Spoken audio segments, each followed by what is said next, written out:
In this episode of the MSA Rental Market Update, we are looking at the Nashville rental market for multifamily properties.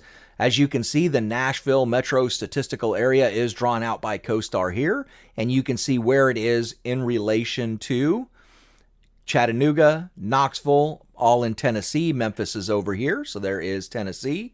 We've got Charlotte, North Carolina over here, Atlanta, Georgia over here, St. Louis, Missouri up here, Cincinnati, Ohio here, and Louisville, Kentucky. And then just out of reach up I-65, you're going to find Indianapolis, probably about right there. Okay, so this gives you an idea where this metro is sitting. So let's take a look at our filters and see what we have filtered out. And as usual, we have filtered out all corporate, exclude all military, senior, and vacation, and only include market and market affordable. So we are only looking at conventional apartments.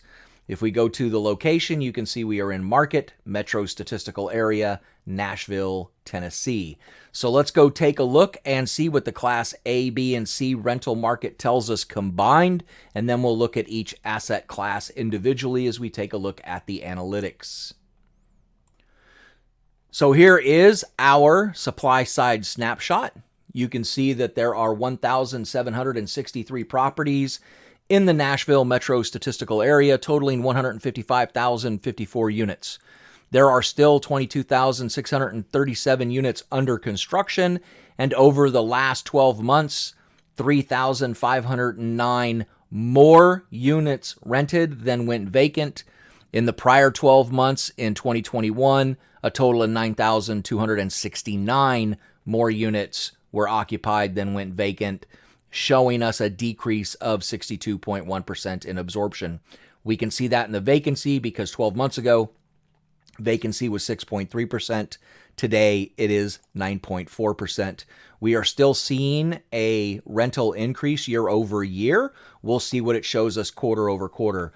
As usual, we are not looking at the capital markets. We are looking at the space markets. What I do want to say, though, is what's really interesting is that we're still sitting at a 4.5 cap, considering that interest rates are over 6%, which is the pure definition of negative leverage. So that begs the question, why are investors purchasing properties that are negative leverage? Is it lack of knowledge, or are their risks different than others? That is a conversation for another day. Right now, let's take a look at our long-term occupancy average. So long-term, we should be at about 93.5%. And that little gray box is not where the current occupancy is. It is this red box all the way over here. So this is saying that the Nashville metro statistical area is below the long-term occupancy average, actually quite a bit below over its long-term, almost 3% lower, which is going to put Nashville quite a bit into the recession phase. The vacancy increasing the way it is, under construction, still 22,000 remaining with rent increases year over year, tells me that this market more than likely is going to be in that recession phase. But let's go take a look at the data and see what the data tells us for all three asset classes combined. So here is the rent analytic data for all three asset classes combined. You can see we will not be looking at asking rents. We do not care what the ownership is asking. We only care what they are collecting. So we will be looking at effective rent. If we look at it in first quarter of 2022, it was at 1606, went up to 1663 in the second quarter, and then down to 1633 in the third, down to 1612 in the fourth. So we are seeing 2 straight quarters of decline in the Nashville metro statistical area. And the fourth quarter rents were actually lower than the second quarter rents. So that ought to tell you something. So let's go see what deliveries and absorption is telling us. So if we scroll over here, we can see we had almost 8,000 units deliver, and it looks like only about 3,500 to 4,000 absorbed. So less than 50% have absorbed that have delivered. If we look at the first quarter, we delivered 2,531, only absorbed 1,544. Another 2139 delivered, only absorbed 1466 or 1446. I like to see 80+% of absorption to deliveries. That can show a stabilized market. Obviously, this market is not stabilized because the more deliveries that hit the market, the less absorption is occurring. So we are seeing a precipitous slowdown in absorption. My guess, as more units continue to deliver in the marketplace, if these rents don't come down anymore, we're going to continue to see the absorption slowing, maybe even going negative. We're not looking at first quarter data right now because it is too soon to tell, and this is going to be erroneous information. So we are just going to take a look at 2022. So that is the overall Class A, B, and C. Let's go see which asset class, if any of them, are dragging the market down in absorption, or if they're all three sharing this absorption. So let's go take a look at Class A's first, and then we'll move on to B's and then to C's. So here is our Class A rent analytic data. There are 186 properties totaling 47,000 units. We are only looking at effective rent, and in the first quarter, rents were $19.46, went up to $2,007, and then down to $19.53, and again down to $19.28. So they finished the fourth quarter below where they were in the first quarter. Let's see what deliveries and absorption tell us. So if we look, we have 1,917 deliver in the first quarter, only 1,327 absorb. 1,502 delivered in the second quarter, 1,349 absorbed. So a pretty good showing of absorption in the second quarter. 1,921 delivered in the third, only 1,028 absorbed. So just a little bit over half. Again, needs to be 80% plus. Then 795 delivered and 571 absorbed. So we are seeing some absorption in the Class A market. With all the deliveries that have been occurring, you can see that the occupancy is well below the long-term average for this market. Although if we scroll down, we can see that you've got to go all the way back to 2012 to get to above that 90% or 93% long-term occupancy average for the overall market. So right now we're sitting right at 87.2% occupancy with another 15,539 units to deliver and a slowing in absorption. So that is not a good sign for Nashville in the Class A space. Let's go see what Class B is telling us.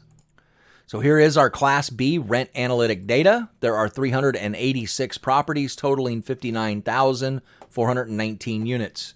Looking at effective rent, we started the first quarter at $1,566, went up to $1,625, and then down to $1,602, down to $1,577.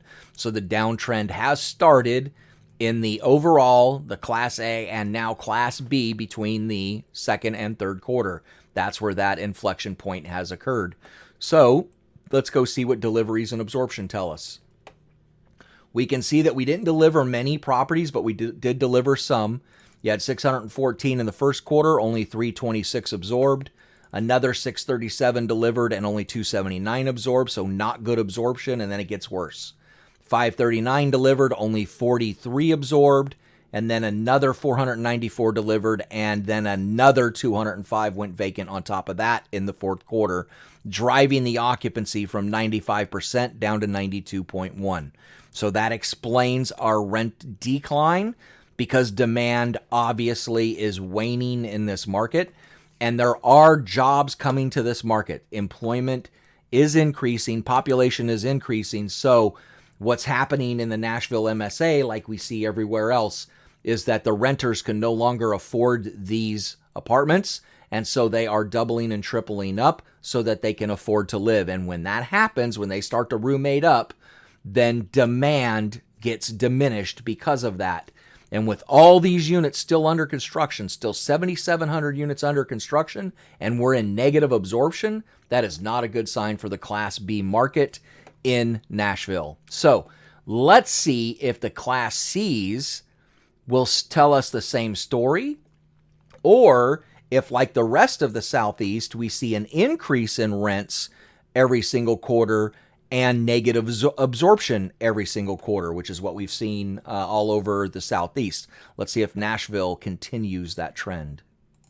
So here is the Class C rent analytic data.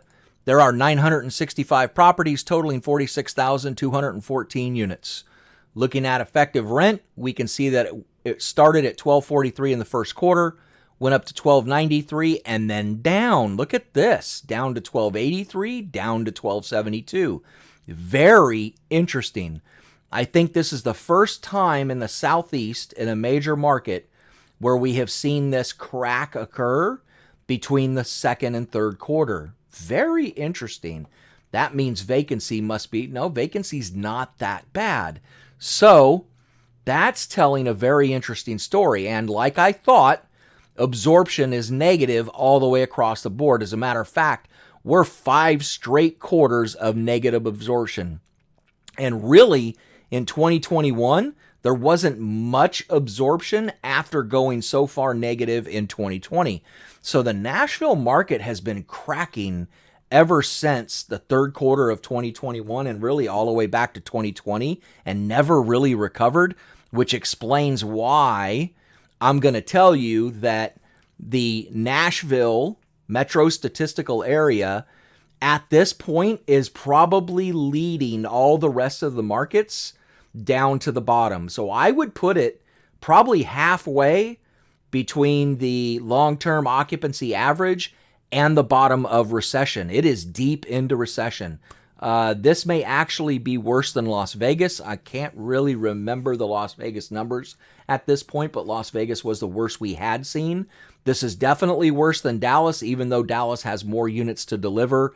And this is definitely worse than Atlanta, because both Dallas and Atlanta were sitting on that long-term occupancy average, and Nashville is obviously well below it. So Nashville could be a good market to invest in coming in the very near future. We need to start to see this market stabilize a little bit first.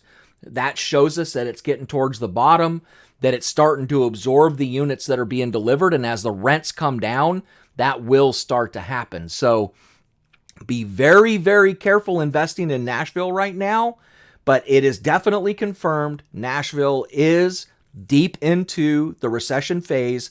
I'd plot it right in the middle and is leading the nation for everything we've seen up to this point to the bottom as long as they can absorb the 22,000 units still left to deliver. So that does it for Nashville. Sorry, Nashville. It is what it is. Stay tuned tomorrow. We will finish the week in Houston, Texas. So another big metro market, and we'll see how that does and see if it compares to Dallas. So I will see you guys tomorrow.